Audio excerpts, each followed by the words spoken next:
ఇంద్రుడు ఇచ్చిన విమానాన్ని ఎక్కి వసురాజు పైలోకంలో సంచరిస్తూ ఉండటం చేత అతనికి ఉపరచరుడు అని, ఉపరచర వసువు అని పేరు వచ్చింది. ఏ రోజైతే ఇంద్రుడు వసుమహారాజుకు ఆ దివ్యమైన విమానాన్ని, ఇంద్రమాలికను, వేణుయష్టిని ఇచ్చాడో ఆ రోజే ప్రతి సంవత్సరము ఇంద్రోత్సవాన్ని జరిపిస్తూ ఈశ్వరుడికి, ఇంద్రాది దేవతలకు సంతోషాన్ని చేకూర్చాడు. అప్పటి నుండి రాజులందరూ ప్రతి సంవత్సరం ఇంద్రోత్సవాన్ని జరుపుకునేవారు. ఆ విధంగా ఇంద్రోత్సవాన్ని వైభవంగా చేసే రాజులకి ఆయుష్ పెరుగుతుంది, సంతతి వృద్ధి చెందుతుంది, రాజ్యంలోని ప్రజలు ఎల్లప్పుడూ అభివృద్ధి పదంలో ఉంటారు. ఇంద్రుడి వరం వలన ఉపరిచరుడికి బృహద్రథుడు, మణివాహనుడు, సౌబలుడు, యదువు, రాజన్యుడు అనే 5 కుమారులు జన్మించారు. ఈ విధంగా ఉపరిచరుడు సంతానాన్ని పొంది రాజర్షి అయ్యి రాజ్యపాలన చేస్తూ ఉండగా, వసుమహారాజు రాజధాని నగరానికి చాలా దగ్గరలో సుక్తిమతి అని ఒక నది ప్రవహిస్తూ ఉండేది. నదిని స్త్రీవాచకంతో చెప్తారు, సముద్రాన్ని పురుషవాచకంతో చెప్తారు. అందుకే నదులన్నీ సముద్రంలో కలుస్తాయి.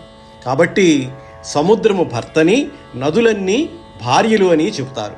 ఈ సుక్తిమతి నది ప్రవహించేటప్పుడు కోలాహలం అనే ఒక పర్వతం ఈ నదిని చూసి మోహించి ఆ నదికి అడ్డంగా నిలబడింది. అంటే ఈ కోలాహలం అనే పర్వతం సుక్తిమతి అనే నదిని అనుభవించింది అని చెప్పవచ్చు. అప్పుడు వసుమహారాజు శక్తిమతి నదిని రక్షించడం కోసం ఈ పర్వతాన్ని కాలితో తన్ని బయటికి తోసేశాడు. ఆ పర్వతానికి, సుక్తిమతి నదికి జన్మించిన పిల్లలే వసుపదుడు అనే కొడుకు, గిరిక అనేటటువంటి పిల్ల పుట్టారు.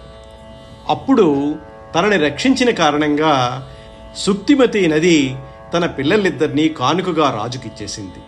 రాజు కొడుకుని సేనాధిపతిని చేశాడు. కుమార్తె అయిన గిరికని తన భార్యగా చేసుకున్నాడు వసుమహారాజు.